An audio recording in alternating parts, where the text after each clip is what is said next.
Okay, I'd like to call to order the Parks and Recreation Advisory Board meeting for October 14th, 2025. We don't have to do a roll call. We do not have a quorum tonight, so we don't have to do a roll call. We're going to go ahead and with the Pledge of Allegiance. Everybody please stand.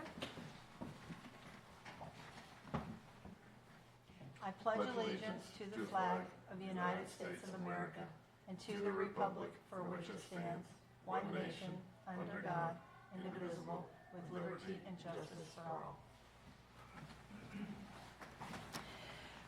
Okay, we don't have to have approval of the agenda since it's not an actual meeting, so we're just going to go right on down pretty rapidly. And do we have any citizens' comments? Nope.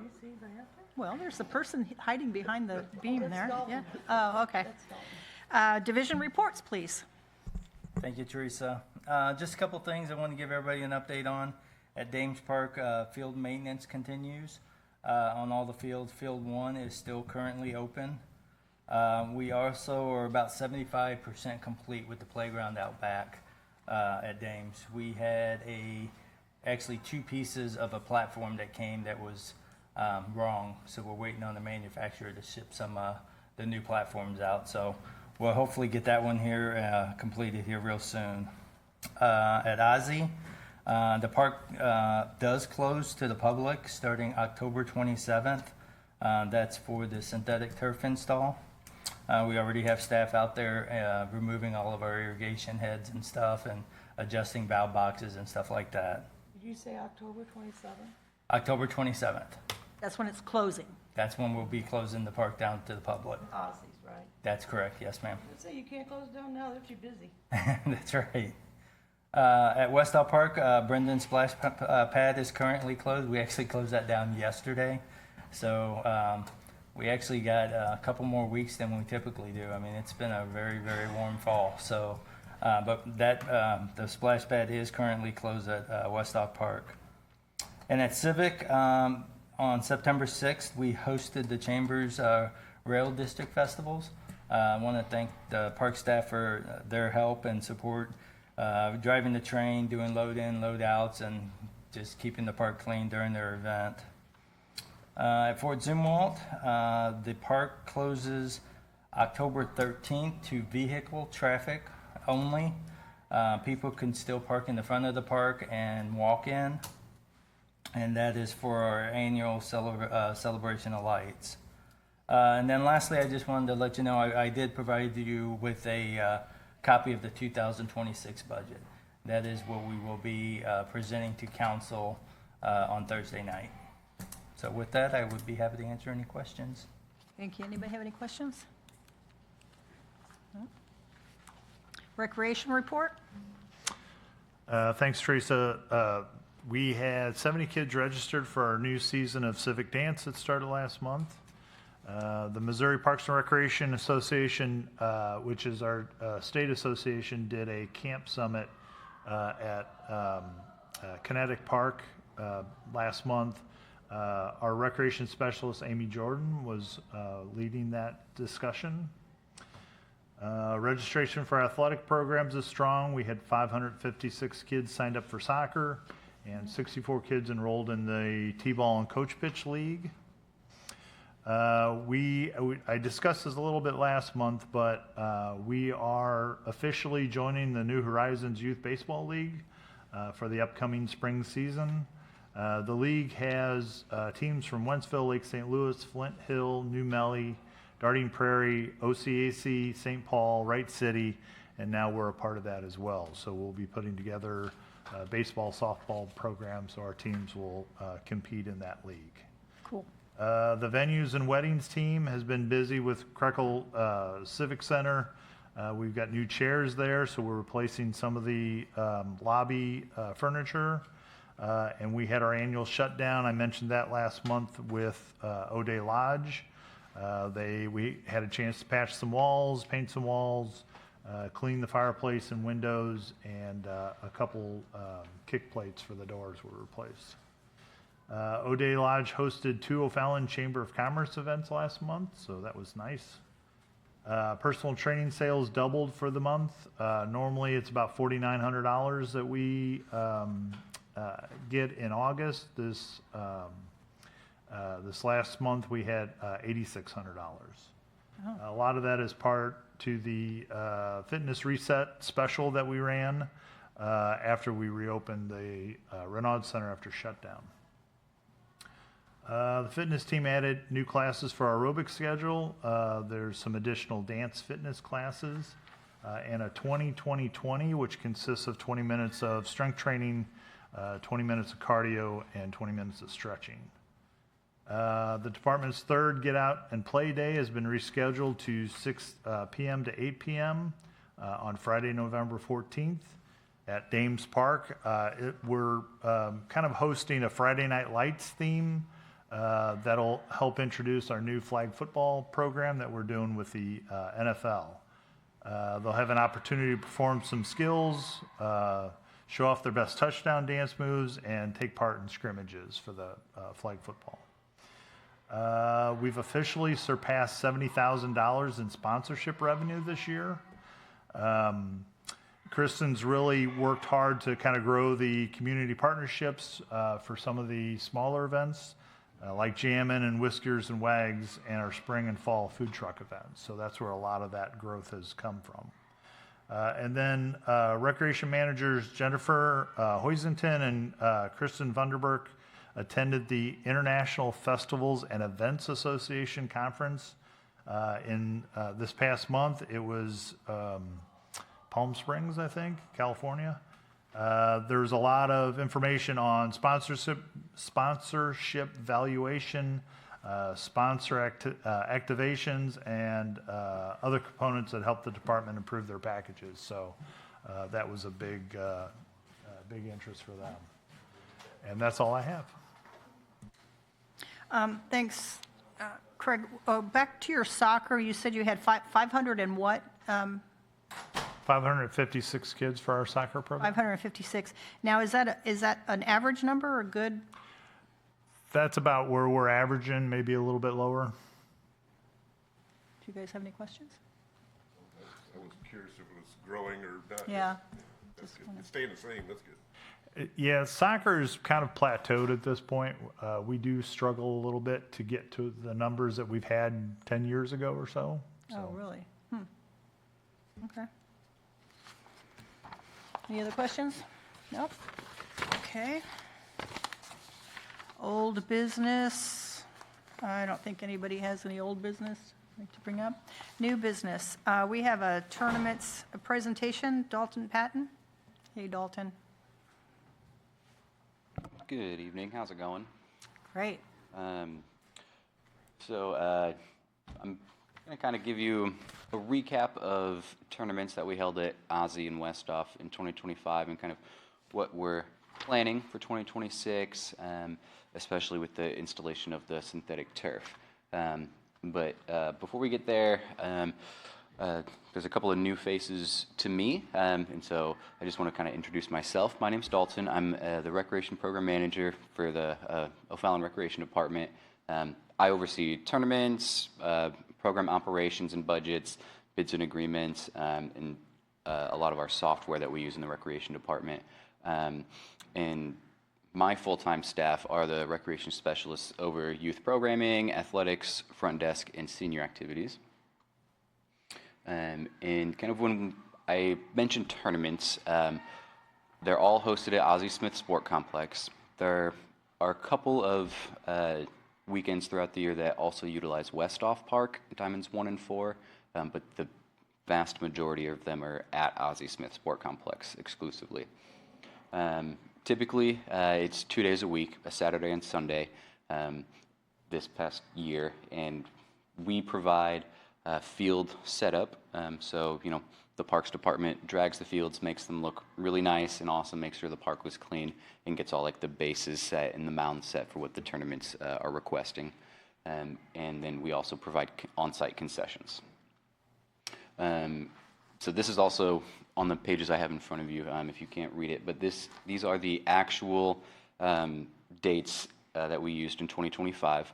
So anything in red, the fields were unavailable, either due to it being too early in the season or for the Heritage and Freedom Fest at Ozzie, or as you can see at the end of October, we're closing the park for the turf install. The yellow dates are dates that did completely get rained out, so we were not able to have any games those weekends. Green is tournament ran as scheduled. Pink is dates that were canceled for non-weather reasons and reasons from the city. They were canceled by the requesting tournament organization. And then at the end of October, just those dark green dates are just the last two scheduled tournaments we have, and so fingers crossed, no rain. But so we had a cumulative of 5 rainouts, 3 cancellations, 22 weekends played, and then there is that middle of July weekday tournament.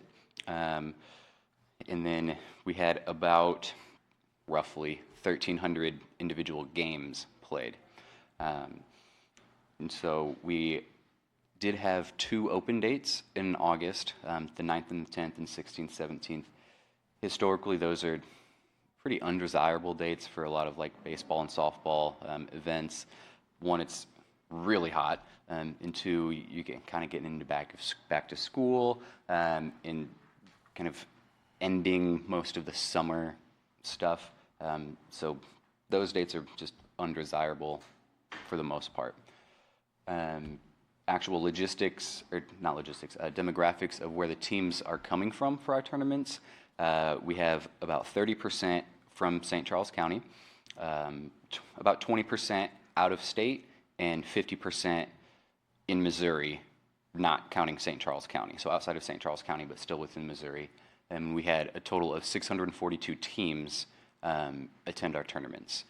That is also not counting the 2 tournaments to come, but we're at about 642 teams, 50% in-state, 20% out of state.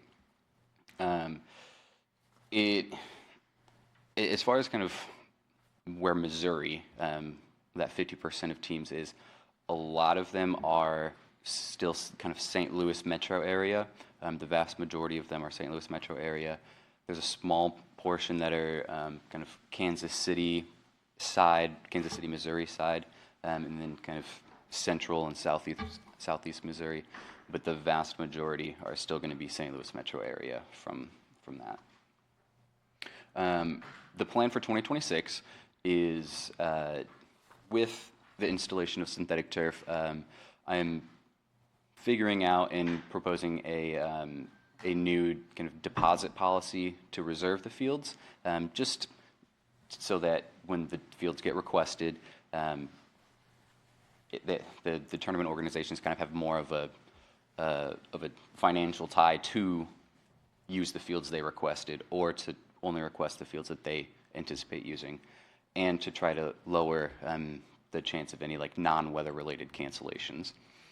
And I'm going to look to find probably fast pitch youth softball events or tournaments for the later November dates, because with dirt in fields and just the weather typically in late November, or November in general, it's difficult to have tournament organizations and events commit to those dates, because it is just kind of so up in the air with if the dirt is going to dry out quick enough, if it's just wet and cold. But with synthetic turf, there's a much higher chance that those dates will be all but guaranteed to be able to play. And fast pitch softball is still pretty active in that month.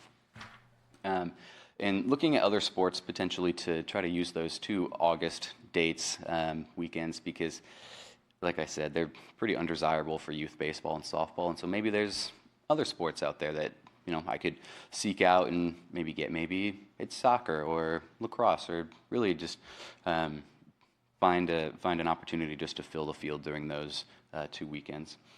And then with turf, looking to expand our offerings away from only exclusively Saturday, Sunday, and potentially looking into adding in Friday days of tournaments and Thursday tournaments to try to get bigger events coming to O'Fallon. I mean, more teams coming, and so we would just expand the length of the tournament. And then trying to maintain a pricing strategy that maximizes our field usage and our revenue, and trying to kind of use data and projections and keep it balanced. This is the 2026 tentative schedule. All of the dates on here have been requested by tournament organizations.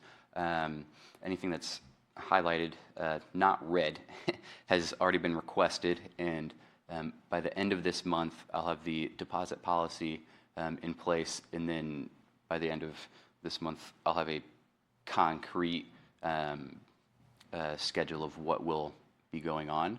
And so the dates that are kind of etched out or bordered in red are requested but not confirmed yet, because the tournament organization is still kind of looking into if they want to get into that. But all of those are expanded weekday dates for tournaments. So they're trying to grow their event and bring it here and then utilize our fields at a bigger capacity. And that event in that purple one in July, that weekday one, we did secure the Triple Crown National softball fast pitch tournament for this year again, or for 2026. In 2025, there were only 2 teams in Missouri that came out of about 56 that used Aussie. And so for that tournament in 2025, there were about 56 teams that came. 54 of them were out of state. And so I had seen teams from Washington, California, Colorado, Wisconsin, Maryland, so kind of all over. And so to secure that one again, and to be able to use turf for that again, or use turf this year, is really exciting.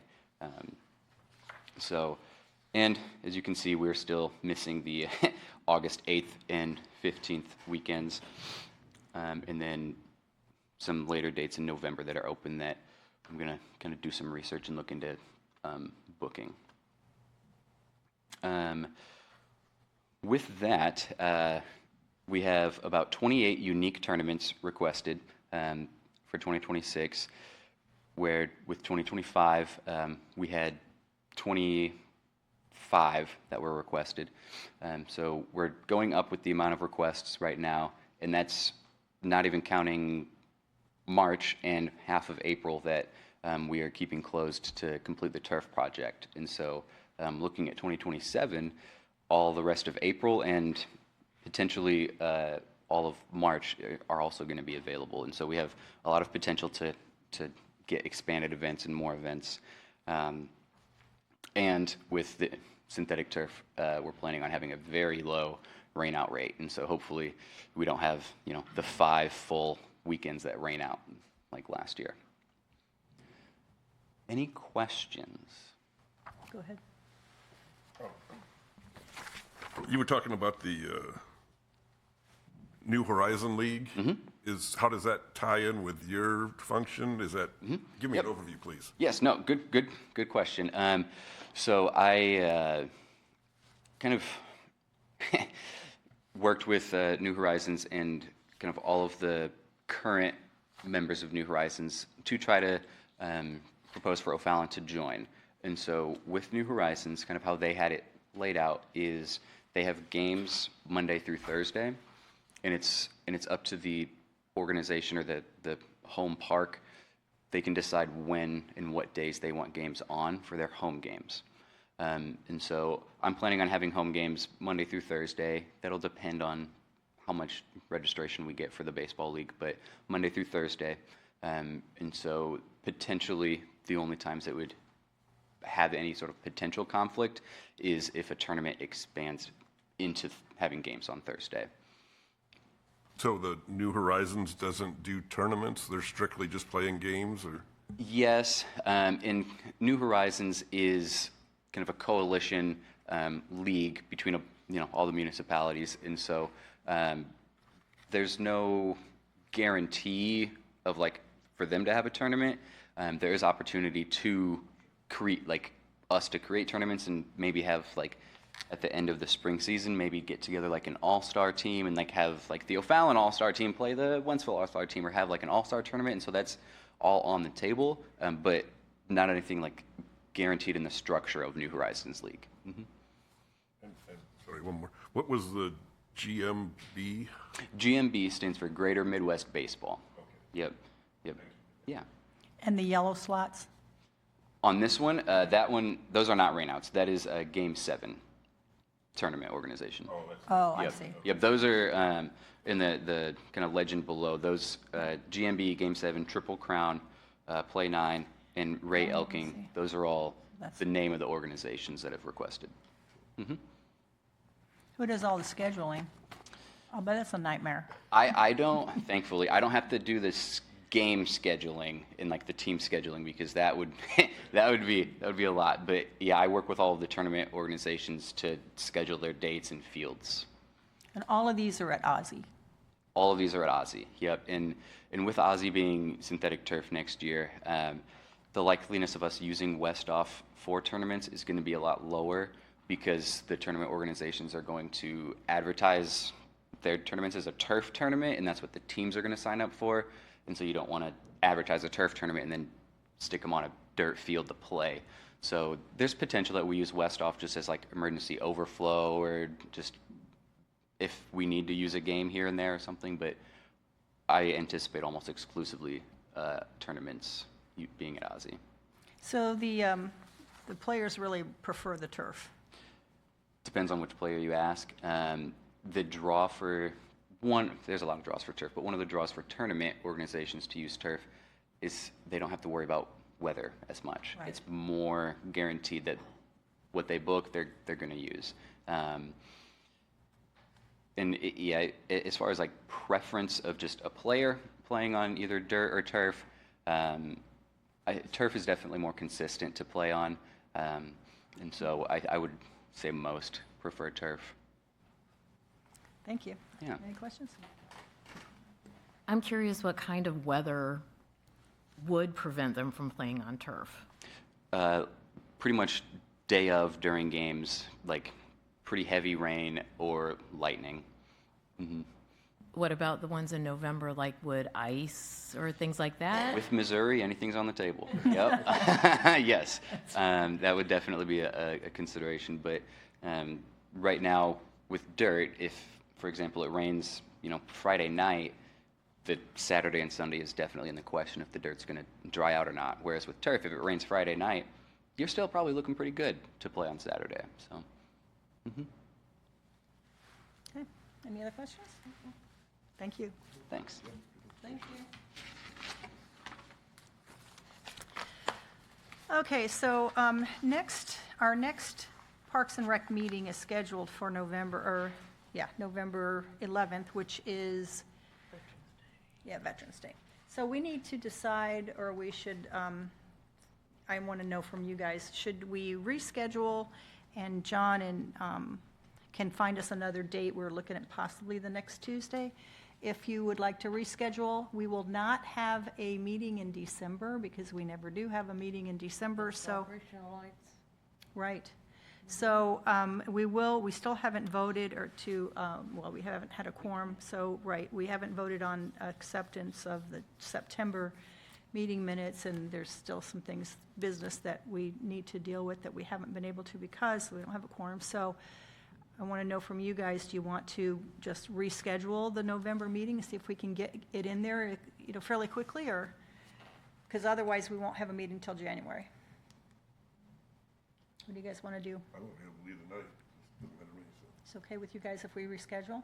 I think that's a good idea. So, John, you want to try to find some dates? Is it helpful for you guys to keep it on Tuesday, and that routine, and maybe just the following for you week? guys? Or I'm sure it works for me. Yeah. Yeah. So, yeah, I think that's what we should do. All right. Okay. And if you can let the other members know who weren't here. So, November, yeah, it'd be the 18th. Yeah. I just happened to be free that night. So. All right, good of the order. Don, our newest member. Do you have anything you'd like to bring up or discuss? Even though it's not actually officially on the record? No, I don't. Keith? Congratulations to Teresa. Thank you, thank you. Moving O'Fallon, on. Volunteer of Moving the on, Year. moving on. Thank you. 22 years you've been volunteering. Thank you, thank you, thank you. Anything else pertinent? What did you do over there? Good of the order. Nothing else? How about you, Kathy? Nope, just congratulations. for Thank Volunteer you. of the Year. Thank you, I appreciate it. I do have something I'd like to put out on the table. I just want you guys to take this home and jaw on it for a while. Somebody brought this to my attention, somebody who was interested in having this done, and I think she brought it up to other people before, but never got any responses, is the idea of putting the little libraries in the parks. You know what I'm talking about? Those little, they're like little bookshelves, and you bring a book and take a book. Bring a book. And I don't know anything about those. I do know that there are some cities that, like St. Charles has some around their city. There's some in neighborhoods here in O'Fallon. But I don't know about parks that might possibly do it. But this person especially was interested in putting them in the parks, and I thought it was an interesting idea, and I thought we should at least entertain the idea. But I'd like it if you guys could all think about that, maybe come up with some ideas, do a little research, come up with some ideas, and let me know next meeting that we have if you think it's a good idea, what would be the pros and the cons, and then, of course, we'll, I'm sure the city has their own opinions on it too, but I'd like to see. Where would you get the books from? Well, we don't know yet. I mean, they could actually come to my house and take all kinds of books from my house. And I'd be happy to Donations. It's all donate books from my donations, house. But I don't know how it works. I'm assuming that they're donated books. So, but I don't know. And I just want to know if this is something we want to look at. Should we pursue it? I can get more information. And then, you know, we can take it from there. I don't really know all of the information. I just know that in some neighborhoods, it is a little successful in some neighborhoods because people just bring their books and people take books. So it's just kind of a community thing. Kids' books, all kinds of. All kinds of books, right. And it's, I can't, there's no guarantees that these books are going to come back. So, Right. you know, but you just count on people bringing and taking, you know, and everybody kind of. Trustworthy. Right. But I don't know any other details about it, but if we wanted to think about it, if we want to pursue it, we can look into it, we can get information, we can do some research, we can find some more information out. Has that ever been talked about before in staff or anything? Or? It has not. But, I mean, depending on what park you're talking about, it could be successful. I know there's a resident that lives here off Eggering. She has one in her front yard, and she actually has a little bench there, and it looks like almost like a giant birdhouse that has books in it, and it's been there for a while, you know. And I know my wife actually works for the library district, so I know that they get a lot of books and they donate books and things like that. So that could be a potential avenue to get it started, you know. Well, I work at the book fair every year, and I have for many, many years, and they give books to schools and to teachers, so they have so many books that they sell at the end of the year really cheap. So I am sure that they would be happy to help us if that's the route we want to take. But do you guys have any issues initially right out of that you would like to talk about? Or any concerns right out of the? No, I don't think I have any immediate concerns. I would definitely like to run it through staff, and obviously with those things in the parks, it's maintenance, right? Sure. You know, it's if somebody comes in there with a baseball bat and smashes Right. it, then I Right. physically have to have people fix it. Right. So it is time. So, but I think in the right park, in the right setting, where there's a lot of houses that residents may walk to the park rather than drive, So, but yeah, we can definitely look into something like that. Okay. I was gonna say something about the vandalism too. I know someone who has one on Yeah. St. Matthews. I don't know if you know of that one or not, but they have one in their front yard also. And I know on Facebook she has said that people have come and like smashed the glass that was in there and stuff. So they had to change it out so that there wasn't glass. Yeah, I in don't there, think and I'd put people kind of glass in broke there. the door and stuff like that. And Yeah. that's just maybe a concern that Yeah. you guys might end up repairing them often. I don't Yeah. know. I mean, I think the book thing is a good idea, but I'm afraid things like that might happen. Mm-hmm. What about inside Renard Center? There's a lot of kids in there. I don't know, a little space. Well, Well, I'm sorry, did you say Renaud Center? yeah. We actually do have a space in there where people can share pick up library books. books? Renard Center, okay. I thought it, And there's some ladies who are part of the water aerobics thing. They do a book swap, or it's not a book swap. Book club? Is that what they basically give books away. Oh, okay. And they take up the multipurpose room every so often and do that. So we do have that sort of thing, and I think it's supported pretty well. Okay. Well, I don't know if it's the best thing for parks. I do think, like Bill, depending on which park it is, where it is, I think obviously that's the critical factor here, but I just think it's worthy of some research. And let's look at it. I'd like you guys to please think about it, come back, and at the next time we have a meeting, we can discuss it to see if anybody came up with ideas, or if anybody can find other parks or cities or counties that actually support these and whether or not they've been successful. So it's just something that I think that we should look into. Okay? Thank you very much. I don't have anything else. So with that, we will adjourn tonight's meeting. Thank you all very much. thank you.